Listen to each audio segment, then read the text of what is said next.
Emma Frame here, and welcome to Voices of Yoga podcast, co-hosted with Lindsay Porter, where we bring you inspiring yoga stories and insights from yogis and teachers from around the world. These stories highlight the benefits of yoga and encourage those who maybe haven't started yoga yet to get started, and for the more experienced to delve deeper. We hope you enjoy.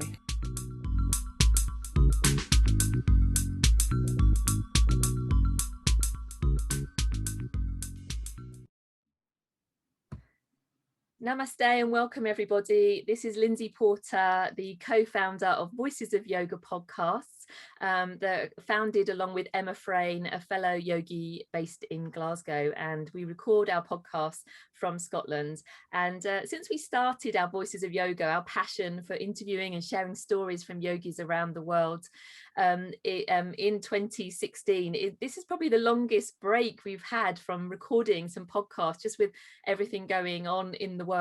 And I think, in fact, since I last recorded the podcast, our 150th special with the legendary YEDTalks, this might be the first one since. So I'm really excited and delighted to be back on today. And I've got a lovely guest to talk with and share his inspiring story with you.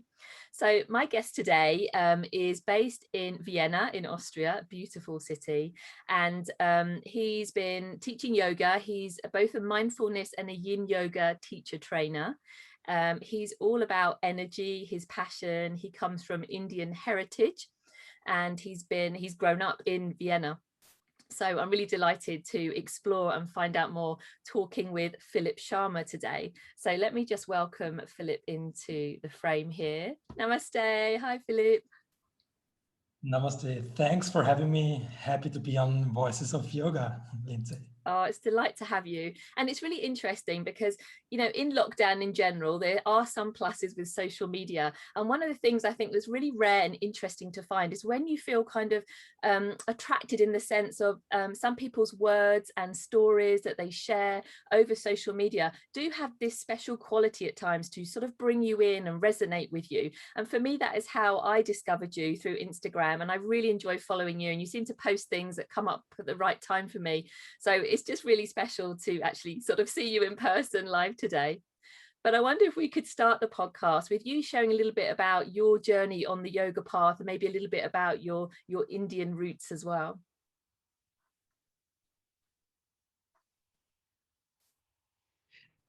Yeah, Lindsay, I'd love to. Thank you very much. So my path to yoga started at the age of 4 or 5, as my father introduced me to meditation and breathing practice, because at this time of my life, I had some issues with breathing, and this helped me a lot. And as you might know, my father is from India and my mother is from Austria. And my father came to Austria, that's almost 50 years ago, 50 years ago, he came to Austria. And he actually wanted to go to London, because there was the Indian community and he wanted to go to London. But, as love happens, he met my mother in beautiful Vienna and he stayed. And then I was born 1986. And I also have a sister. She's a bit older than me. And we were all, only once in India. So my father has a little bit of resistance to India because he went to Austria because he didn't see any chance for him to stay in India. Mm-hmm. So I also don't speak any Indian language or kind of this. But he introduced me to meditation and yoga practices like breathwork, pranayama, and I felt very drawn to it. So I really loved it. And I was always fascinated by how the practice of yoga, meditation, breathing practices, the asanas benefited me. Not only in my life, not only in school, but also especially in sports. You might not know it, but I played competitive golf. Right. That's why I was I was in the national team, and I played once the European Championship in Scotland, Oh, fantastic. in Glasgow, Western Gales, and it was a beautiful time. And in sports, especially, I incorporated all these techniques I learned from my father, the physical and mental aspects of yoga, and this really helped me a lot. And then the years went by, and I got a little bit off the yoga path. I went to university, I finished university, I went to parties, I numbed my feelings and emotions. I had a 9-to-5 job. It was a well-paid 9-to-5 job. However, I was not really living my purpose, Mm-hmm.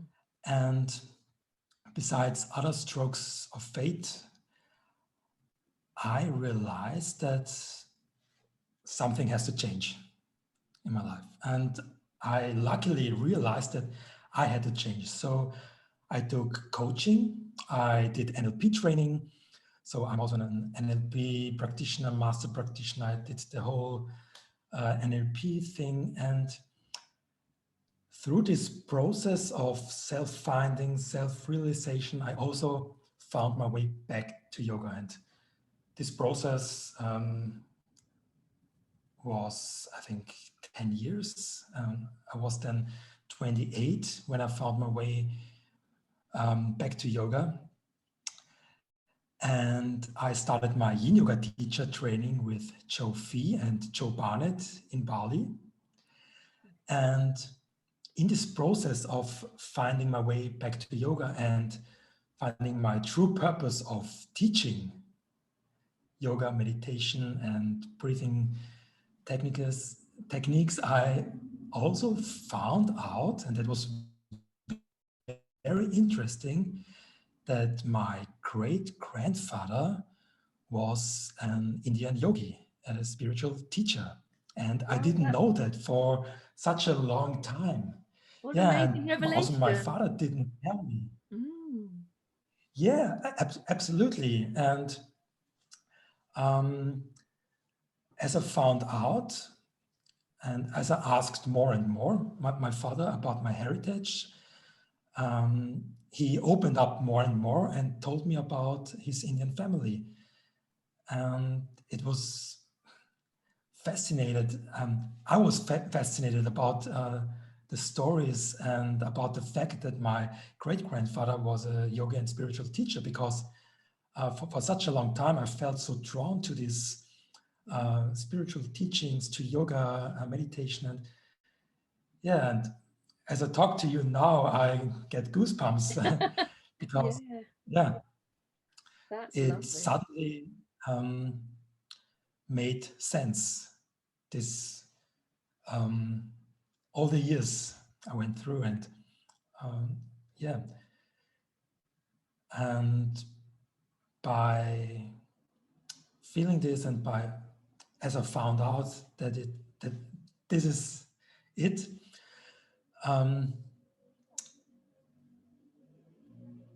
yeah, how to say, I felt arrived, Lovely. Uh-huh. it, And I and know now something, I was just going to say sorry, yeah. something else that I know you're quite into and inspired by is the area of anatomy and the physical body. And I really wanted to ask you, and I read about that you've done, and I might not say this word right, some cadavers, some dissection of the body, which I've sort of seen some videos of, and I'm sort of equally fascinated and slightly repelled. So I'm really keen, because I haven't really actually discussed this with any other yogis before, but I'd be really interested to hear from you. What is that experience like, and what sort of things do you learn or get more in connection with, so for your yoga to do some of that?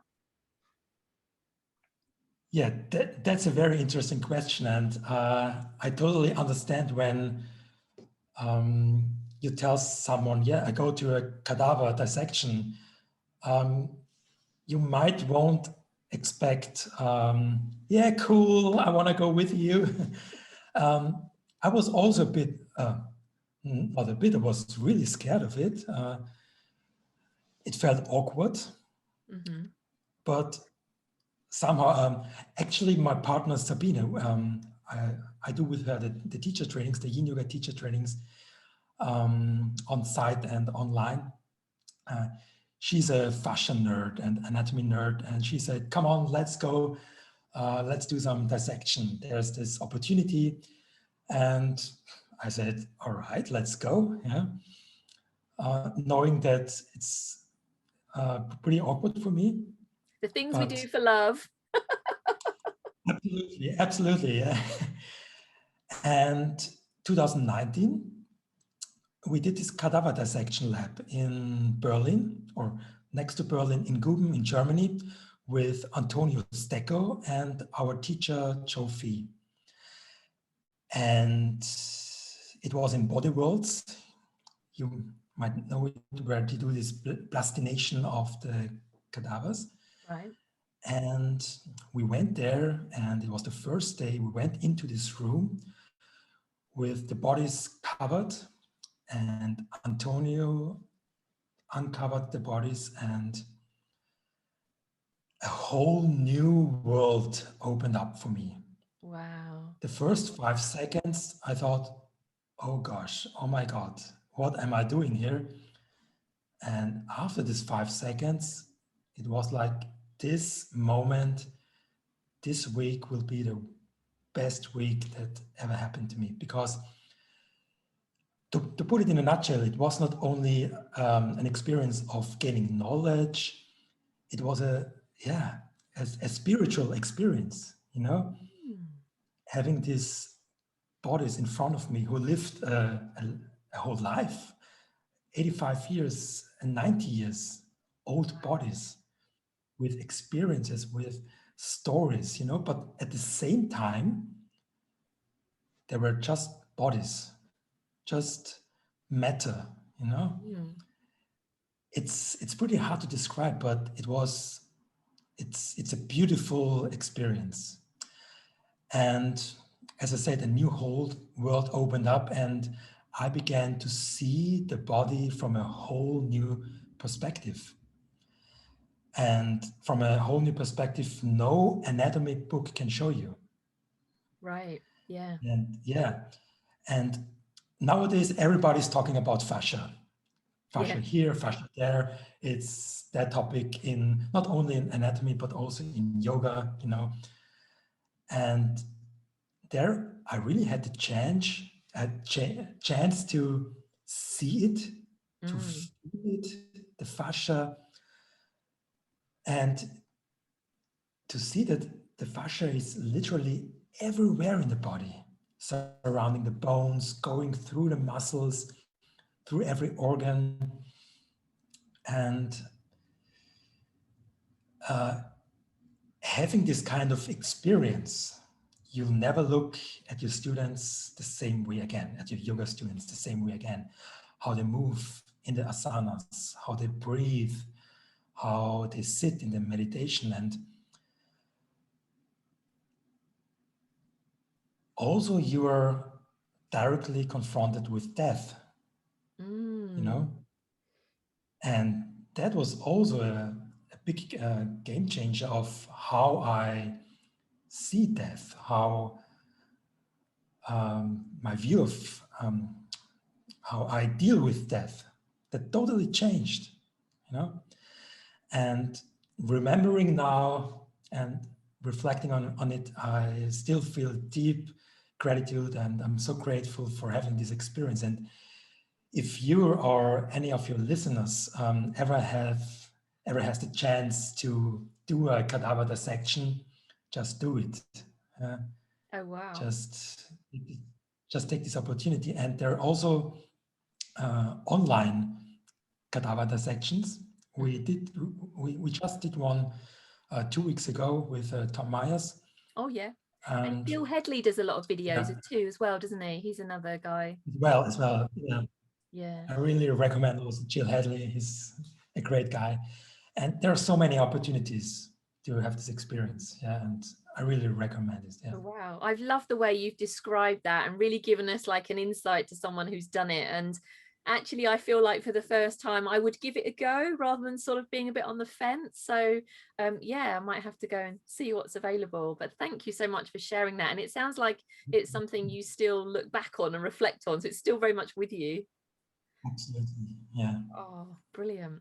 Well, you mentioned there about spirituality, which was really interesting as well. And I wanted to tap in next to ask you a bit about, so the posts that you put out on there are just always beautifully written. And I'm sure the NLP obviously helps with language, as we know, as a fellow NLP practitioner. But I wanted to ask you a bit more about, where do you find that connection, that energy that you then share with the world on your social media? Where do you think that kind of thing comes from for you? Yeah, I think, or I don't think, it's the fact that the best teachers I know are those who are not only well trained in their specialty, but also know how to trigger transformation in other realms of the students. What I mean by that is, in my point of view, being a good teacher for me is getting in contact with the student on a level that goes beyond the asana, goes beyond adjustment hands-on. Mm. And I realized for myself, if I want to convey my teachings on a deeper level, it might be a good idea to develop my communication skill set. And that's why I also started with NLP, with kind of, how to say, techniques in communication. I did hypnosis trainings. Oh, wow. And yeah, and I think if you do all these things, all these techniques, all these methods of communication, it's so important to first start with yourself. Mm. With yourself, advice. how you talk with yourself,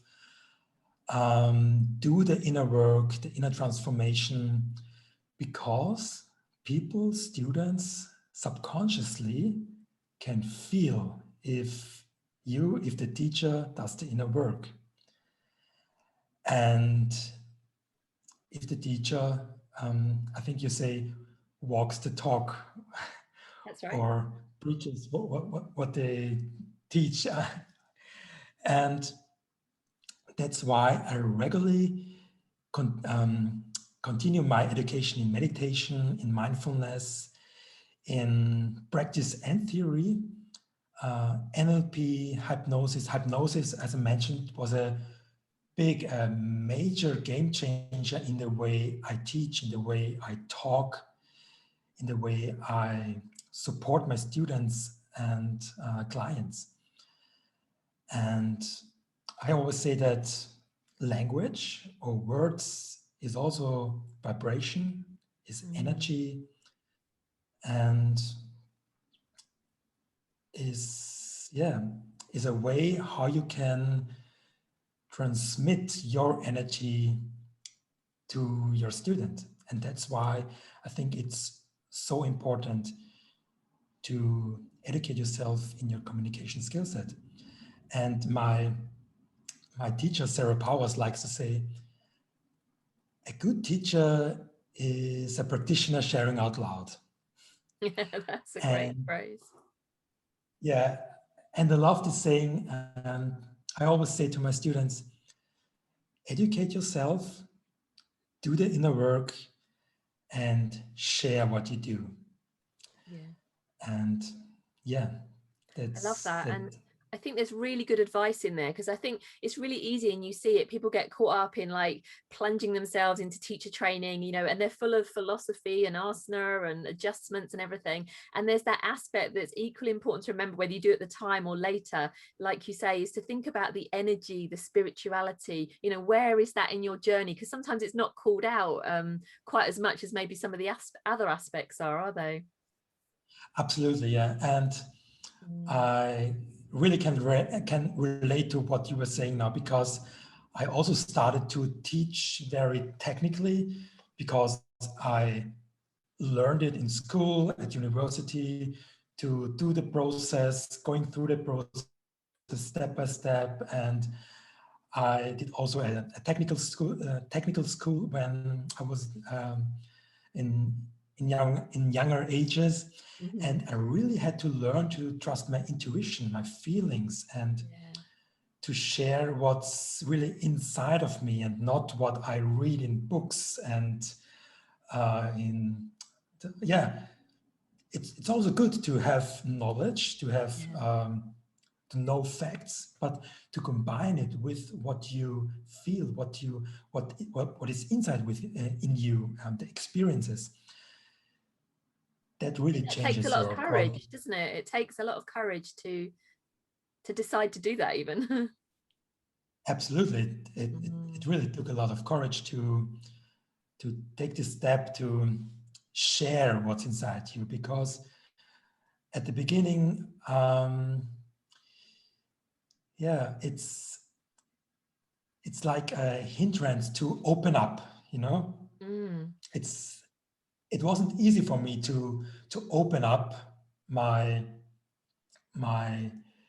inner experiences, my story, what I feel. But as I got feedback from my students, as I got feedback from my teachers, that if you open up to your story, if you open up to what you really feel inside, that changes the way you teach, and how you can bring your teachings to a whole new level. And that's why it's so important. Yeah. Lovely. I absolutely love everything you've shared. I feel like you've taken us into deeper layers of what yoga is and what it should be, and how we can explore that journey. I just wonder, are there any other aspects of yoga that you would like to share with the listeners? You've already covered so many, but I wanted to give you the opportunity if there are any other things you would like to share.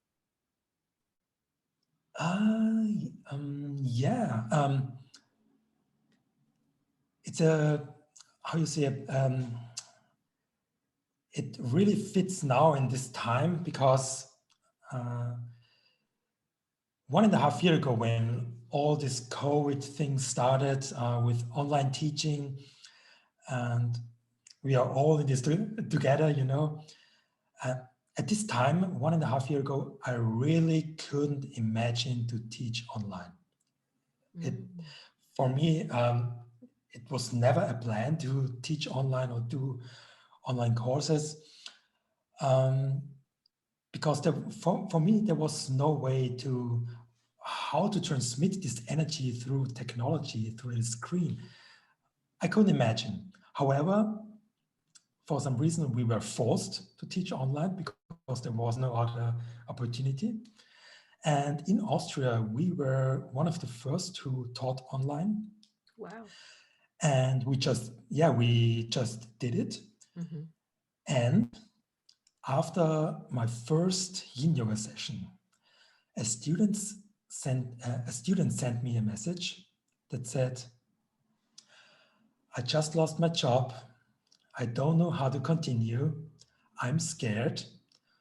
But this 75 minutes yin yoga practice gave me so much strength to continue." And I really can remember these lines as it were happening yesterday, And from this moment on, I realized that yoga is so much more than being packed in a yoga room with other people doing movements. And I realized that we are all connected in some kind of way.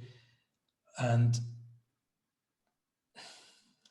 if we are connected with ourselves, with our higher self, then no screen, no technology, no bad Wi-Fi connection, no virus can separate us. True. And from this day on, if someone asks me if teaching yoga online is a good idea, I just say, yes, if you are believing in it, if you can transmit this energy, if you want to do it, if you believe in the power of yoga, then absolutely. It doesn't matter if you teach online or on site. Nice. And yeah, that's what I also want to share. So that's great. If you want to teach yoga, then you can also do it online. Yeah, it's really, I think it's good to encourage, like you say, people to do what feels right for them. Lovely. And so you offer teacher trainings, you offer mindfulness, a whole raft of amazing things. Where can people go to find out about you, Philipp, and connect with you? Yeah, thanks to internet, you can find me on my website, www.philippsharma.com. And I'm also on Instagram, Philipp_Sharma, or on Facebook. I also have a small YouTube channel. So you can find me online everywhere. And I also do weekly breathwork sessions every Tuesday at 7 a.m. Viennese time. It's in German though.